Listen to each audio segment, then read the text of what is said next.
Sabemos que o jejum é parte da vida cristã, porque Jesus em Mateus 6,16 disse quando jejuardes. Ele nunca disse se jejuardes, como se fosse uma opção. Também em Lucas, no capítulo 5 e no verso 35, ele garantiu, falando sobre os seus discípulos, eles vão jejuar. Mas a pergunta que muitos me fazem é qual é o propósito do jejum? Esse é o assunto da nossa conversa hoje. Fique comigo e nos próximos minutos nós vamos conversar mais a respeito disso.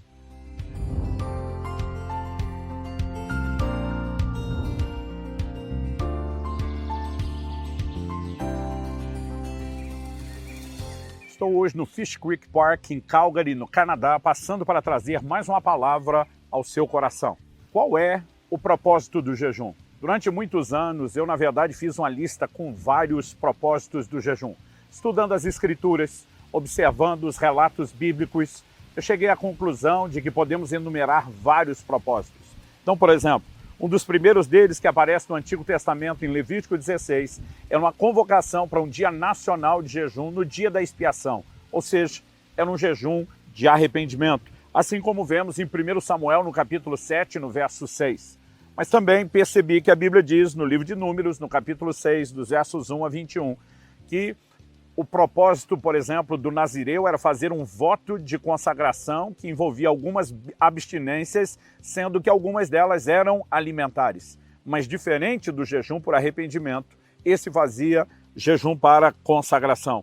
E segundo Crônicas, no capítulo 20, nos versos 3 e 4, nós vemos que Josafá, diante de um ataque iminente à nação de Judá, ele convoca o povo para um jejum. Isso nos mostra a importância do jejum em momentos de aflição. Infelizmente, alguns acreditam que o jejum só deva ser praticado em situações emergenciais. E, embora eu costume dizer que situações extremas requerem medidas extremas, isso não significa em absoluto que o jejum deva ser praticado só nesses momentos. Em Esdras, no capítulo 8, dos versos 21 a 23, nós vemos que o grande sacerdote reformador do período do pós-exílio de Babilônia convoca um jejum por proteção para a viagem que eles iriam fazer. No Salmo 35, verso 5, nós vemos Davi falando a respeito de jejuar em situações de enfermidades de outros, ou seja, era um posicionamento de intercessão. Aliás, falando em intercessão, nós encontramos no livro de Daniel, o profeta, fazendo jejuns com um foco de intercessão pela sua nação. Podemos também incluir jejuns que foram feitos em situações, podemos chamar de batalha espiritual. O próprio jejum de Daniel, no capítulo 10, nos mostra que quando o anjo lhe aparece, fala de uma guerra no reino espiritual. Em Mateus, no capítulo 4, quando Jesus é guiado pelo Espírito Santo ao deserto para ser tentado pelo diabo, porque está indo para a guerra, nós vemos o Senhor jejuando. Ainda podemos incluir a citação dele de Mateus 17, 21, de uma certa casta de demônios que não sai a não ser por meio de jejum. Podemos, no exemplo de Jesus, deduzir que jejum é parte da preparação para o ministério. Nós vemos isso não só em Mateus e Lucas, no capítulo 4, como também encontramos em Atos 13. A igreja de Antioquia orando, jejuando, e aquilo se torna a preparação para uma nova etapa ministerial. Como também em Atos, no capítulo 14, verso 23, nos mostra que Paulo e Barnabé, quando voltam nas cidades onde plantaram igrejas, iriam estabelecer os presbíteros, os primeiros ministros, eles faziam isso com jejuns. Mas a pergunta a ser feita é, temos apenas uma lista enorme com vários propósitos de jejum, e nós simplesmente devemos tentar escolher o que é que se encaixa, ou existe algo mais do que isso? Ou existe talvez uma definição, de um propósito um pouco mais específico que nós estamos perdendo? E algo que eu tenho percebido estudando com mais atenção esses textos bíblicos é que há um propósito primário para o jejum e que podemos encontrar na Bíblia vários outros propósitos secundários. Todos esses que eu acabei de citar, de classificar, de listar, são o que nós podemos chamar de propósitos secundários. Mas qual é o propósito primário do jejum? Em Daniel, no capítulo 9, no versículo 3, nós lemos o profeta declarando: voltei o rosto ao Senhor Deus para o buscar com oração, súplicas e jejum. Buscar a Deus é a ênfase dada pelo profeta. Eu voltei o rosto para buscar o Senhor Deus com oração e com jejum. Em Joel, no capítulo 2, no verso 12, nós lemos ainda assim, agora mesmo diz o Senhor, voltem-se a mim de todo o coração, e isso com jejuns. Então, voltar-se para Deus, buscar o Senhor, é o foco primário. Nós podemos pegar os outros propósitos e classificá-los como secundários, porque eles podem ser diferentes entre si, mas todos eles convergem para o propósito primário. Então eu dei como primeiro exemplo de um propósito para o jejum, alguém que está jejuando para arrependimento. Essa pessoa está buscando a Deus, e essa pessoa está buscando a Deus para vencer o pecado. No caso daquele que está se arrependendo, vencer o pecado que já o derrubou. Ele está buscando restauração. Mas aquele que está jejuando e buscando a Deus em consagração, ele também quer vencer o pecado, ele também está buscando a Deus, mas diferente do primeiro, ele não está procurando vencer o pecado que o derrubou. Ele quer vencer primeiro o pecado para que este não o derrube. Ou seja, nós não podemos olhar para esses propósitos e dizer que são iguais entre si. Eles serão diferentes entre si, mas o que todos eles terão em comum, uma busca a Deus. Em situações de aflição, intercedendo pela enfermidade dos outros, em momentos de batalha espiritual, não importa o que a gente classifique em termos de um aspecto secundário, todos eles vão passar pelo propósito primário, que é buscar a Deus. O propósito do jejum é buscar a Deus. É por isso que normalmente ele aparece associado à oração e ele não é apresentado sozinho. Aliás, eu gosto de chamar, nem me lembro de quem eu vi isso há muito tempo atrás, eu gosto de chamar a oração de a irmã gêmea do jejum. E, na verdade, eles caminham juntos, eles andam de mãos dadas. Mas o que eu e você precisamos de fato entender é que, embora a gente possa classificar efeitos do jejum, como, por exemplo, a mortificação da carne, né? a parte do nosso espírito se tornando mais sensível, isso traz mais para consequência do que para propósito. O propósito é buscar a Deus. E quando nós entendemos isso, a pergunta a ser feita é, para praticar o jejum, nós precisamos apenas escolher qual tipo de propósito secundário ele serve, sabendo que todos eles vão passar pelo primário, que é buscar a Deus? Ou será que nós podemos simplesmente dizer, eu nem preciso de um propósito secundário e eu posso mirar direto no primário? Para responder essa pergunta, eu quero, na verdade, utilizar alguns textos bíblicos. E o primeiro deles está lá em Lucas, no capítulo 2, no verso 37. A Bíblia fala a respeito de Ana, uma mulher que é chamada de profetisa, e a Bíblia diz que ela adorava noite e dia com jejuns e orações.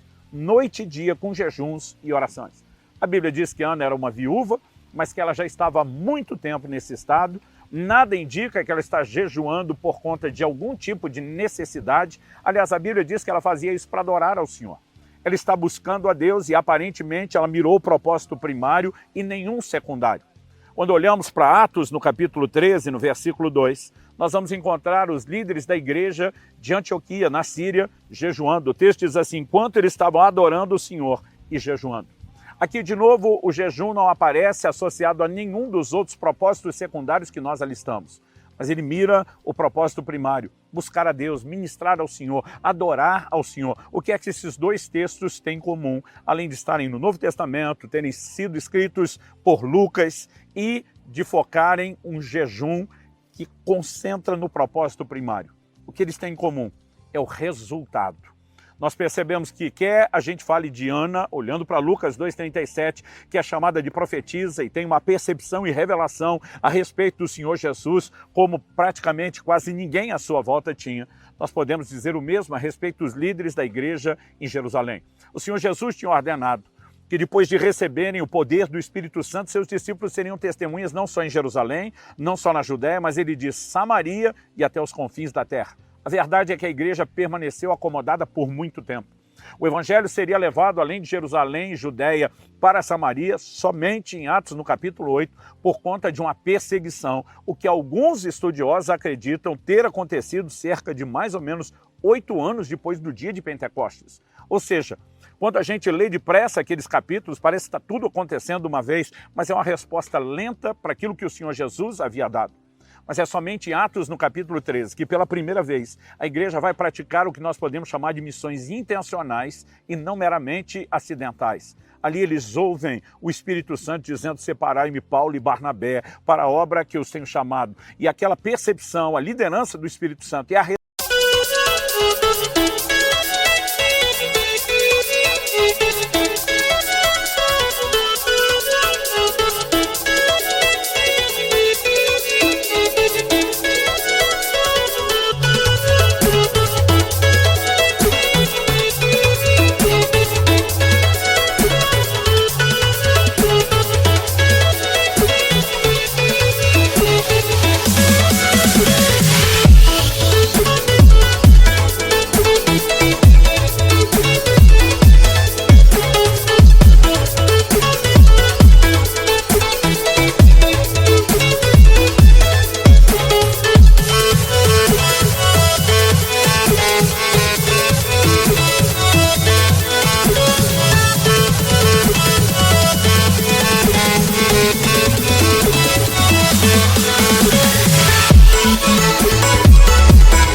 dada a ela. Iria gerar o maior movimento missionário da história da igreja.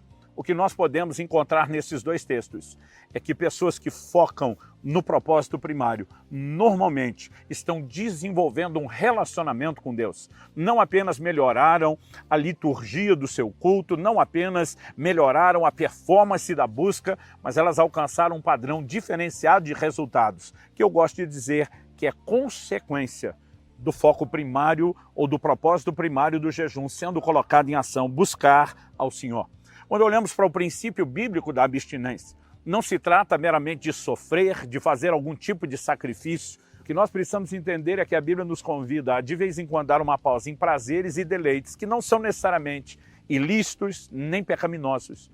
Mas é como se a Bíblia estivesse nos orientando a pausar os deleites inferiores, para que a gente pudesse entrar na percepção dos deleites superiores. E quando eu e você fizemos do jejum não apenas a prática que o Senhor Jesus espera de nós, que a Bíblia nos orienta a fazer, mas de fato colocamos isso como uma maneira de expressarmos a nossa busca para com Deus, que é a razão pela qual nós existimos. Nós vamos perceber que a mortificação da carne não diz respeito apenas a vencer o pecado, mas diz respeito a perder um pouco de consciência das coisas terrenas para focar nas coisas celestiais. Quem jejua com frequência e regularidade costuma testemunhar as mesmas coisas. O centro de gravidade muda. O centro de gravidade da Terra puxa para baixo. O centro de gravidade do Reino de Deus puxa para cima. E de alguma forma, essa mortificação, que é um efeito colateral, ela melhora a condição não apenas da nossa busca, mas da percepção de Deus que teremos nessa busca.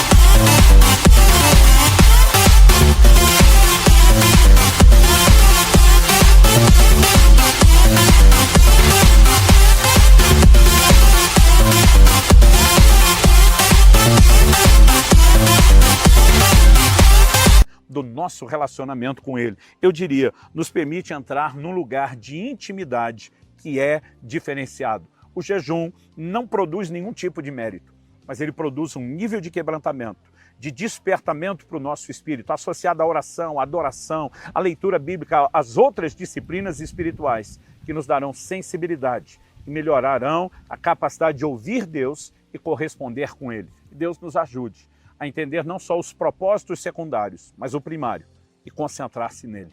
É a minha oração por cada um de vocês, em nome de Jesus.